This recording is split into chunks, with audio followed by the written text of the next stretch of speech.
Welcome to Catching Up to Real Estate. I'm Charlene Lewis, and I got my producer Anna here with me, who, by the way, ain't even in real estate. So if you've ever felt lost in all the market talk, trust me, you're not alone. We're breaking it all down: buying, selling, investing, and even how real estate pops up in culture. And just so we're clear, we're talking Washington State real estate. So if you're trying to make moves here or just make sense of the market, we got you. Let's catch up to real estate. Tap in.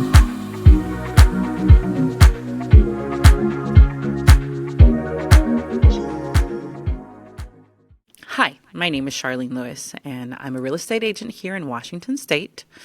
And this is my podcast, Catching Up to Real Estate. Most people, I find, struggle with understanding what is going on in the real estate market in Washington, especially because it's so busy.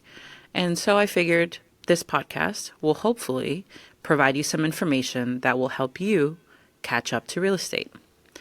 So this episode, we're going to talk about a few things. Of course, the data shows that there's more homes in the market in February this year versus last year. And so what is it that actually telling us, right? Let's discuss that part. And are the prices of homes increasing? And are new construction homes losing their appeal? And in general, is the market technically healthy? So we're going to dive right into that information because the data for the month of February is showing that there is a 39% increase of active listings in February versus last year's February. That just means that there's more houses on the market, right? There's about 2.6% more new listings for February. So those are just the brand new ones that just got listed in February versus 1.9% closed. So there's just as many houses going on the market than there are closing. So to me, that tells me that the market is technically busy because we're not really concerned about how many properties are on the market. We're more concerned about who's actually closing on those properties, right? The next question we want to discuss has to do with, are new construction homes losing their appeal? Well, in my opinion, there are, because this year there's 12% less new construction homes being sold by brokers than there were last year. And I believe that has to do with the fact that most builders right now do not want to offer a commission for any of the buyer agents. And even if they had a listing agent on their payroll, they actually adhere to their standards of what they're going to offer as a commission for them. And it's usually not standard commissions, okay? And then, is the market technically healthy? Well, let's dive into that right now. If I were to look at the entirety of Washington State, I would say that it's most likely very healthy. The increase in median sales price isn't as high as you'd expect. It's only increasing by 1.5%, which is likable in my opinion. We don't want it to increase by 5% because if it does, that means a lot of people won't be able to purchase by when summer comes, okay? And these statistics also suggest that for the entire market, comparing 75% or 73% of those pending listings are actually being offered a deal that needs financed. So that tells me people are using loans, which is great. I'd rather people use loans than pay cash because the average American requires using a loan to purchase a home. And it also suggests here that more than half of those deals are having inspections. That's a good thing. We want people to have inspections. We don't want to encourage them not to have inspections because therefore they're just going to be competing with each other and just buying houses that are not worth their money. However, if we are to break these down into each county, right? So let's look into King County. For King County, their pending listing reports tells me that their median pending list price is $956,000. That's really, really high, not compared to everybody else. For the entire MLS, it's technically $650,000.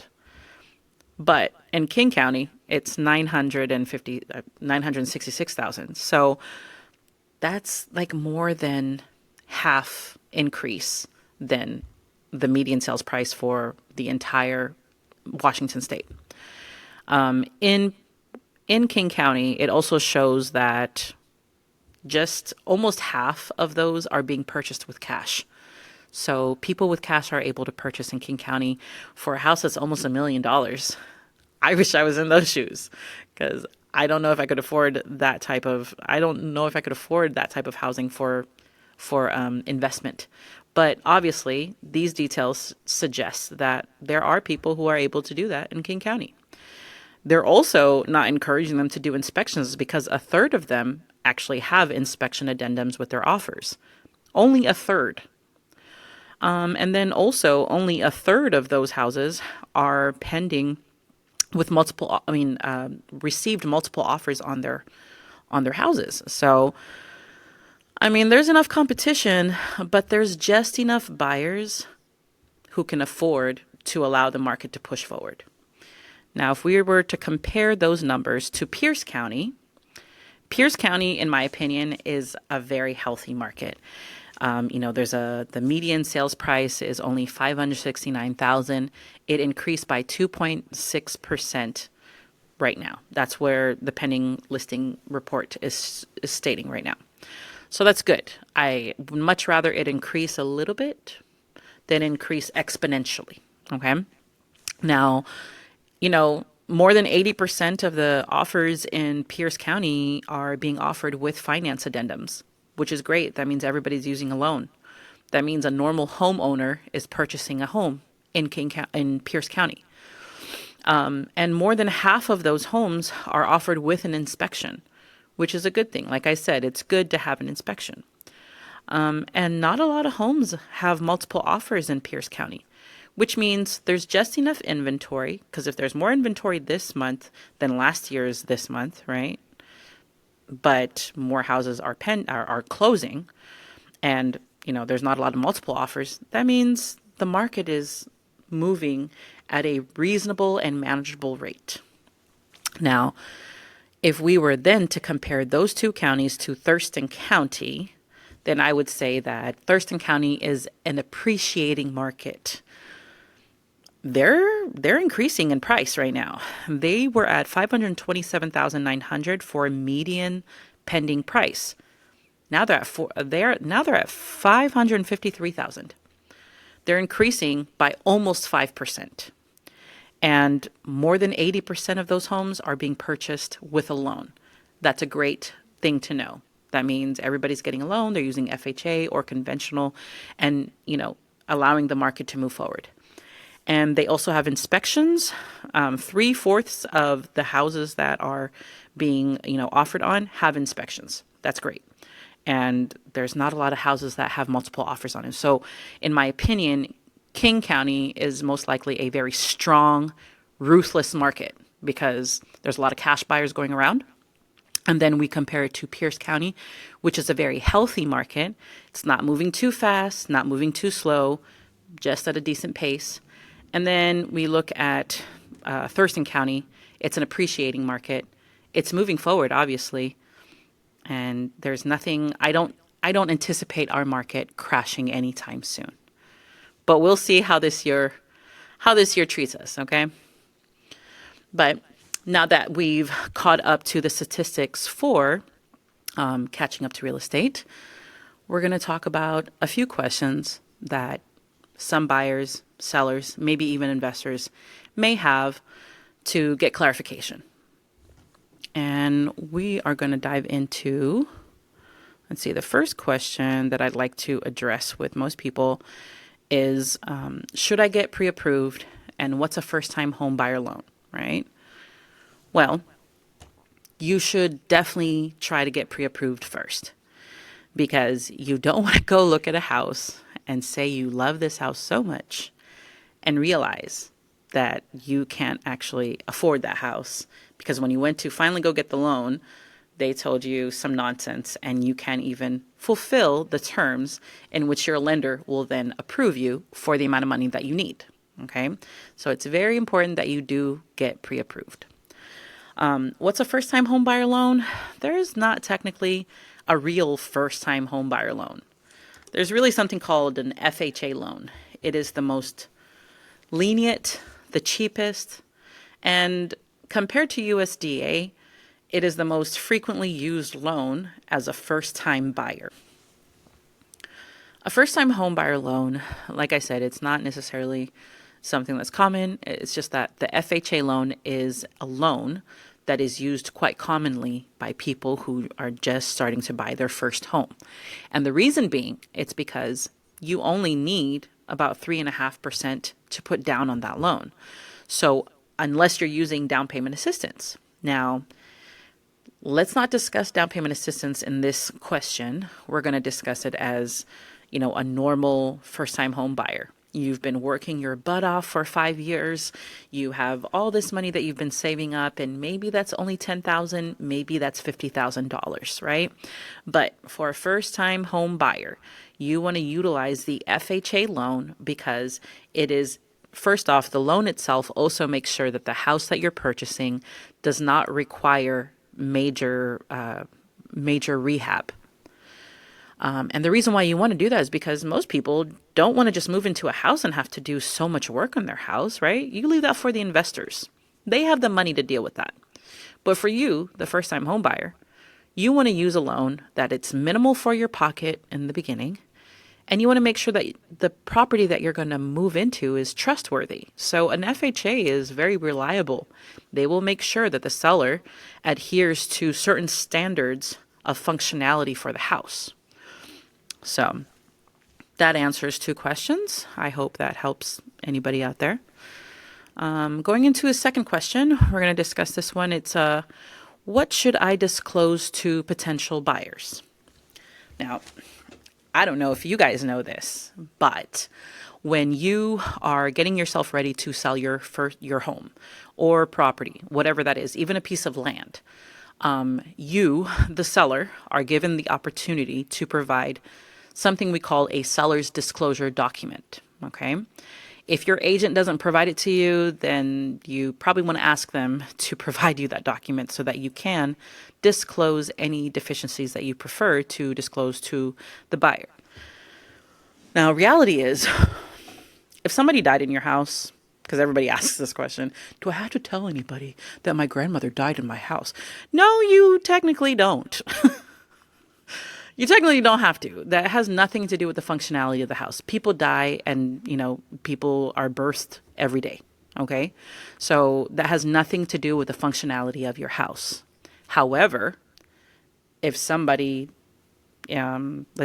manufactured drugs in your house, then yes, that would be a very important detail about the house because that actually, it would affect, the walls. It would affect the environment, the ability for your children to live in that house. So yes, it's important that you actually share those types of details.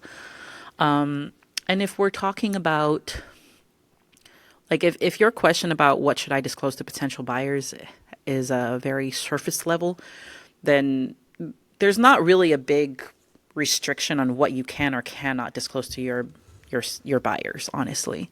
It's just about being honest about what's wrong with the house, if there is anything wrong with the house, because understand that if you don't disclose it and these people purchase it, they might actually come with a lawsuit later because they've spent a lot of money on your house and with false pretenses and you knew about it. So if it's something that you know about your property, then yes, disclose all of that information. But if you don't know anything about it, you have no knowledge, nobody can fault you for it. So the answer to that question is, what should I disclose to potential buyers? Everything and anything that you know, period. Sounds good? All right. Now, leading into our third question, do I need a home inspection if I'm a home investor? That depends on your ability. Actually, it depends on your skills. If you are a first-time investor, then you most likely should get an inspection.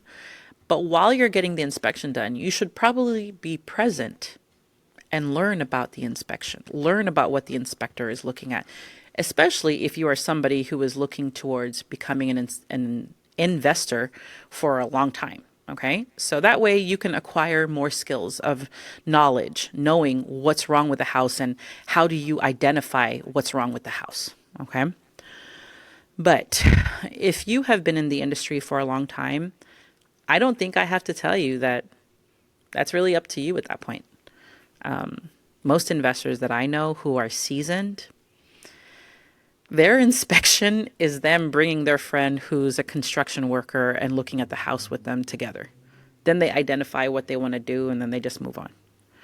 But for some of the investors who are just brand new and this is like their first venture and they're not really sure, well, then I definitely recommend you get an inspection. Because at that point, you don't want to spend money on something that, is going to cost you anything in the future. And it's really up to you. It's your pocket that has to do with your due diligence. That's what we call it. It's due diligence. So do your due diligence, check the house. And as an investor, if you are unsure of your numbers, the inspection doesn't mean anything if you're unsure of your numbers from the actual deal. So if you're an inspector and you want some more information about that, give me a call. I'll be more than glad to sit down and talk to you about it. Okay? However, anyway, that concludes our episode today of Catching Up to Real Estate. I hope this was informative. I hope this helped you on your journey in catching up to real estate, and looking forward to discussing more statistics with you guys on the next episode of Catching Up to Real Estate.